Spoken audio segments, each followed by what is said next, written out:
Woboon araaraaf kutannoo agarsiisa mootummaan kiyya garuu maricha gufachiise. Taayyee Danda'a. Deetaan ministeera nagaa Itoophiyaa obbo Taayyee Danda'a Afgaafii BBC waliin taasisaniin mootummaan ofii keessa jiran marii araaraa woboo waliin taasifame gufachiisuu himatan. Marroon dubbiin kun haadhumuu yoo mootummaan illee nadhe haaduu jedhee riiskii fudhatee gaaraa bahee xiyyaaraan Tanzaaniyaa deeme.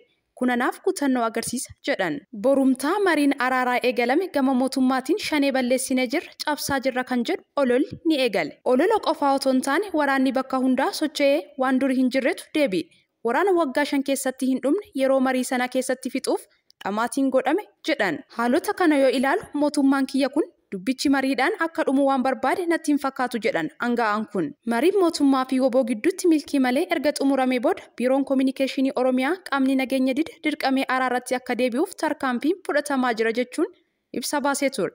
Obbo Taayyeen garuu waraanni yeroo jarri gidaamii jiran fala hin finne amma yeroo sulultaa gahanitti rakkoo hin furu yaada jedhu qabu. Kana malees muummee ministeeraa Abiyyi Ahmed waliin marsaa 2 qaamaan wal arganii itti haasa'uu himan. Wanni Oromiyaa irraa isin qaqqabu gabaasa sobaati. Misoomni jedhamu kijiba hin jiru. Wanni nagaa wal qabatee himamus akkasii miti.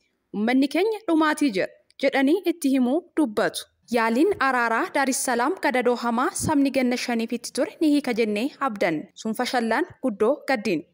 Ibsa mootummaa keenyaa isa warri shanee gaafii dulloomaa erga deebi'ee bubbulee kaasan jedhu gaafa dhageenyu ammoo ni rifan. Balballi keenya nagaaf cufaa ta'uu asirraa huban.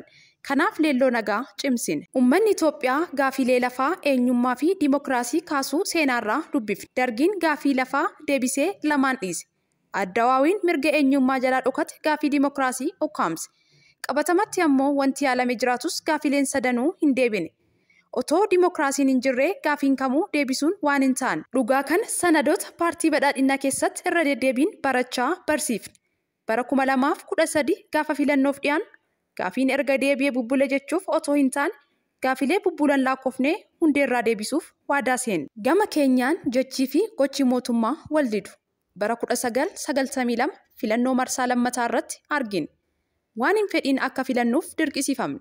Gaafa sirraa qabsoo murteeffanne. Bara 1996 waraanaan gaafii sabaa deebisuuf manaa baane. Adeemsa keessa immoo qabsoo humnatti amanuu dhiifne. Erga yaadaa fi nagaan qabsaa'uu jalqabnee amma ganna 8 guutuuf dhiyaanne. Ejjannuma kanaan OPDO seenuun achirraa ODP fi badhaadhinatti ceene. Haga nuuf galutti har'as roorroo fi gadadoon sabaa hin dhaabbanne. Kanaafuu gaafiin uummataa tokkoyyuu hin dulloomne. Gaafiin diinagdee akka malutti hin deebine. Lafa ilaalchisee saamtutu geeddarame malee saamichi hin dhaabbanne. Lafti dur harka gultanyaa ture har'a kiisii dallaalaa seene. Dhugaa kanammoo afaan muummicha ministeeraa irraayyuu dhageenya. Hanni sarara diimaa ture afaa diimaa hundirra deemu ta'uu nuyyuu dubbanne. Kaleessa ormi saba qeerraa buqqise jechuun lallabne. Har'a ammoo ofumaa saba buqqisnee darbutti kaane. Badii dur raawwatame sirreessuun hafee badii dabalataa dhalchine. Dallaalaaf haala mijeessutti goojjoo hiyyeessaa diigne. Hiyyummaa yoomiyyuu caalaa amma hin hammaanne kan biraa hafee waan hojjetaan mootummaa keessa jiru hubanne. Duuba akkamiin gaafiin diinagdee dulloomsine. Gaafiin eenyummaas duubatti deeme. Afaaniin barannus qulqullinni barnootaa ni dhabame. Qormaata kutaa 12ffaa irratti Oromiyaan dhuma ta'uu hubatame. Ammoo sabichi yoomiyyuu caalaa har'a tuffatame. Barataree otoo nu bulchinuu booranni beelaan dhume. Ammas duuti isaa gaddisiisuu hafee namni hin duune jechuun namooma isaa waakkachuutti seenne. Wallaggi Gujii fi Shawaan ganna 5 guutuu ajjeechaa saamichaa fi dhaanichaan dararame. Xiyyeeffannoon keenya garuu paarkii warri quufeetti bashannanuuf kenname. Sabi hafee jaalli keenya inni uummata waliin rakkatuyyuu ni irraanfatame. Tuulamni kaleessa caalaa har'a harka hattuu fi dallaalaatti ergarame. Arsiin akka bara dargii qamadii dafqee oomishe bushoon gurguruuf dirqame. Jimaa Harargeetiin karaa deematu duroome. Warri rakkoof baqate akkuma dur har'as jawwee fi nyaachaan nyaatame. Jaarraa 21ffaa keessa sabni busaa fi koleeraan ajjeefame. Duuti sabaa nuti maqaa isaa himannu bulchiinsa keenya jalatti akka du'atiisisaatti ilaalame. Duuba gaafiin eenyummaa akkamitti dulloome. Gaafiin dimokiraasiis qixaan hin deebine. Hagi tokko yaalamus danutu hafe. Ragaa bal'aa dhiyeessuun ni dandeenya. Caffee Oromiyaa otoo biyyi arguu fi dhaga'uu sagalee koo hin ukkaamsine. Akka heera Oromiyaa keewwata 48 muraa 3 tumametti sun sagalee uummata naannichaa guutuu ukkaamsuudha. Ammas miseensonni paarlaamaa Itoophiyaa masaraa beekamtii jaraa alatti qarshii biiliyoona 500 ijaaramuu irratti Gaafii kaafnaan hin ifatamne. Dhibee dimokiraasii keenyaa ibsuuf kun qofti gahaadha. Paarlaamaan raawwachiiftuu to'atuuf aangoo dhaabnaan dimokiraasiin hidhameera. Kanaan alas agarsiiftotiin danuudha. Yakka ilma ganna 30tiif haadha dadhabduu hin ajjeefne. Waan bara addawaawiituu hin ta'in badii dhiirsaatiif niitii hin hine. Sirni haqaa abbooy sibaatuufaa tasa hiikuun ni rifaasise hoo maaliif Abdii Raggaasaa fi Lammii Beenyaafaa murtii malee hidhatti rakkise. Warra abbootii gadaa Karrayyuu 14 ciibsee rashanshise hoo dimokiraasii akkamiitu aangoorra tursiise. Nagaa uummata rakkoo keessatti nu filatee eegsisuu hin hanqanne. Otoo nuti jirru haatii fi abbaan keenya bahanii galuu hin dadhabne. Sambiraa hafee nuti mataan keenya maatii gaafachuuf sochii gara qe'ee hin sodaanne. Namni seeraan hidhame mana hidhaatii baafamuun ajjeefame bineensaan hin nyaatamne. Badiin raawwatamu kamiinuu yoom nama gaafanne. Duuba gaafiin dimokiraasii eessatti maaliin dulloomsine. Amma sirnaan wal haa gaafannu. Gaafiin dulloome jiraaree.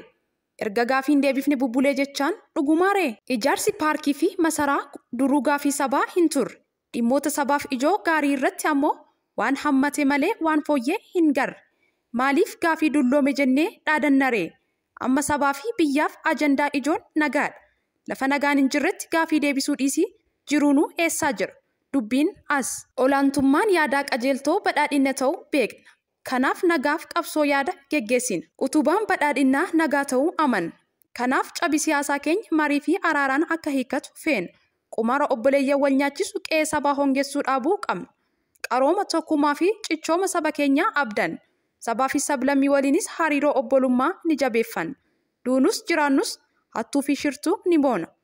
Gaafilee sadan deebisuun kabaja qananii fi nagaa sabaas ni dhugoomsina. Amma mariin haa godhamu. Araarrii fi nagaan haa bu'u. Nagaa ammas nagaan badhaadha. Badhaadhinni nagaan alatti dhugoomu hin jiru. Rakkoon jiru ulfaataadha. Bulchaa aanaa Darraa. Haleellaa gareen faannoo irra deddeebiin gandoota godinichaa aanaa Darraa kan naannoo Amaaraatiin waldaan keessatti mudachaa jiru wal qabatee rakkoon hawaas dinagdee ulfaataan uumamuu aangaa'onni aanichaa himan. Gandoota Qorroo, Abbuudduu, Kuluudee fi kanneen ollaa jiranitti qonnaan bultoonni midhaan gahe ooyiruu isaanii irraa sassaabachuu dadhabuurraa kan ka'e midhaanichi baduuf kan jiru ta'uu jiraataan aanichaa kun himeera. Yeroon ammaa kun waqtii midhaan itti sassaabamu waan ta'eef midhaanichi yeroon isaan sassaabamu taanaan kan badu ta'uu eeruun mootummaan qonnaan bultoota kanniiniif tika barbaachisu bobbaasuun midhaan isaanii akka sassaabatan akka taasisu gaafataniiru. Haleellaa humnoonni kunniin irra deddeebiin yeroo garaagaraatti raawwataniin hanga ammaatti lubbuun namootaa darbuu manneen qonnaan bultootaa gara 440 ta'an abiddaan gubachuu fi qabeenyi hedduu barbadaa'uu eeruun jiraattonni gandoota kanneen qe'ee isaaniirraa buqqaanii gara gandoota ollaa fi magaalota biroo dheessuu jiraataan kun dabalee himeera.